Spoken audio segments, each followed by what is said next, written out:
इंदौर के super speciality hospital में अत्याधुनिक मशीनों के माध्यम से अब मरीजों की बीमारियों को हाईटेक मशीनों के माध्यम से दूर किया जा रहा है। इसी कड़ी में इंदौर के 54 वर्षीय एक व्यक्ति को बिना बेहोश किए ब्रेन ट्यूमर का ऑपरेशन किया गया, जो पूरी तरह सफल रहा। इसकी जानकारी को लेकर गुरुवार को इंदौर के सुपर स्पेशलिटी हॉस्पिटल में टीम न्यूरो सर्जरी के डॉक्टरों ने पत्रकार वार्ता आयोजित की, जिसमें ऑपरेशन से जुड़े सभी डॉक्टर मौजूद रहे। इसको लेकर गुरुवार को इंदौर के सुपर स्पेशलिटी हॉस्पिटल में टीम न्यूरो सर्जरी के डॉक्टरों ने पत्रकार वार्ता आयोजित की, जिसमें ऑपरेशन से जुड़े सभी डॉक्टर मौजूद रहे। ऑपरेशन की खास बात यह रही कि ऑपरेशन के दौरान मरीज डॉक्टर से पूरे समय बातचीत करता रहा। ब्रेन ट्यूमर जैसे बड़े ऑपरेशन करने वाले डॉक्टर की टीम ने बताया कि ऑपरेशन बेहद रिस्की था, क्योंकि जरा सी लापरवाही मरीज को लकवा ग्रसित कर सकती थी। लेकिन पूरी टीम ने इस ऑपरेशन को चैलेंज के रूप में स्वीकार किया और बिना बेहोशी के पूरे समय मरीज से बात करते हुए ऑपरेशन को किया। हालांकि 54 वर्षीय मरीज का ऑपरेशन कुछ घंटे तक होना था, इसलिए पूरी प्रक्रिया को पहले डॉक्टर की टीम ने समझा और एक रणनीति के तहत इस ऑपरेशन को शुरू किया। खास बात यह रही कि इस जटिल ऑपरेशन के 2 दिन बाद ही मरीज की अस्पताल से छुट्टी भी कर दी गई। बिना बेहोश करे ऑपरेशन करने में दिक्कत बहुत है। पेशेंट जागा हुआ है, उसका हम सर में से उसकी हड्डी निकाल रहे हैं, उसको ब्रेन का ऑपरेशन हो रहा है, जो कि एक बहुत जटिल ऑपरेशन होता है। तो इस समय उसको दर्द ना हो, सबसे बड़ा एक तो दर्द बिल्कुल नहीं होना चाहिए पेशेंट को, दूसरा उसको काफ़ी देर सर्जरी लगेगी तो उसको उतनी देर आसानी रहनी चाहिए, परेशानी कोई भी नहीं होनी चाहिए। उसको बनाने के लिए अवेक जो एनेस्थीसिया की टेक्निक है हम उसको करते हैं, उसके लिए जो भी प्रयास हमारे रहते हैं और साथ में उसमें रिस्क रहता है थोड़ा, तो उसको भी देखते हुए हमें ध्यान रखना होता है कि पेशेंट को कोई भी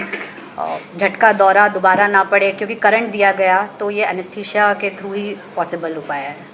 मैं पहले करवा चुकी हूँ ऐसा ऑपरेशन, मेरी ट्रेनिंग के समय बाहर दिल्ली में मेरी ट्रेनिंग हुई है, तब मैंने ये ऑपरेशन करवाया हुआ है। इंदौर का ही रहने वाला 54 वर्षीय मरीज़ था, जो कि हमारे पास ओपीडी में दौरे पड़ने की कंप्लेन के साथ में आया था और एमआरआई में जब देखा तो उसको दिमाग का जो महत्वपूर्ण हिस्सा होता है बाईं तरफ का, जिसको हम इलैक्वेंट कॉर्टेक्स बोलते हैं, लेफ्ट पोस्टीरियर फ्रंटल कॉर्टेक्स, वहाँ ट्यूमर सिचुएटेड था और उसके जस्ट पीछे मोटर स्ट्रेप एरिया रहता है, जिससे हाथ पैर चलने की जो क्षमता रहती है मरीज़ की, वो उससे कंट्रोल में रहती है। ऐसी स्थिति में इस ट्यूमर को यदि हम पूरा निकालने जाएँ बिना किसी आधुनिक तकनीक के, तो मरीज़ को लकवा मारने की संभावना रहती है। इस स्थिति में सर्वप्रथम हमने हमारे विभागाध्यक्ष महोदय डॉक्टर राकेश गुप्ता सर के साथ केस डिस्कस किया, तो सर ने हमें यह सुझाव और मार्गदर्शन दिया कि इसको अवेक क्रेनियोटॉमी अंडर कॉर्टिकल मैपिंग के तहत ऑपरेशन किया जाना चाहिए। तब सर के निर्देशन में हमने हमारी neuro anaesthesiologist doctor Parul Gupta के साथ प्री ऑपरेटिव मीटिंग में यह डिसाइड करके मरीज़ की पूर्ण काउंसलिंग करके अवेक क्रेनियोटॉमी अंडर कॉर्टिकल मैपिंग का प्लान किया। अवेक क्रेनियोटॉमी में मरीज़ को हमने पूर्णतः जागृत रखा, जिससे कि हम ऑपरेशन के दौरान मरीज़ से बातें भी कर रहे थे और ज़रूरत पड़ने पर उसके हाथ पैर का मूवमेंट भी हम देख पा रहे थे। कॉर्टिकल मैपिंग से हमने मस्तिष्क के उन हिस्सों में हल्का करंट दे करके, जिनसे कि हाथ पैर मरीज़ के कंट्रोल हो रहे हैं, वो हमने चिन्हित किए और उसको एबनॉर्मल और नॉर्मल ब्रेन के बीच में एक मैपिंग करी, जिससे कि हम पूरा ट्यूमर निकाल पाए और बीच बीच में हम कॉर्टिकल स्टिमुलेशन करके मरीज़ के हाथ पैर चलने की क्षमता प्रभावित तो नहीं हो रही है, ये भी हम उसके साथ ही देख पाए। इससे फ़ायदा यह हुआ कि मरीज़ ऑपरेशन के जस्ट बाद ही, ब्रेन ट्यूमर जैसे बड़े ऑपरेशन के बाद भी, मरीज़ उसी शाम में बहुत अच्छा अनुभव कर रहा था और अगले 2 दिन में मरीज़ की अस्पताल से छुट्टी भी हो पाई।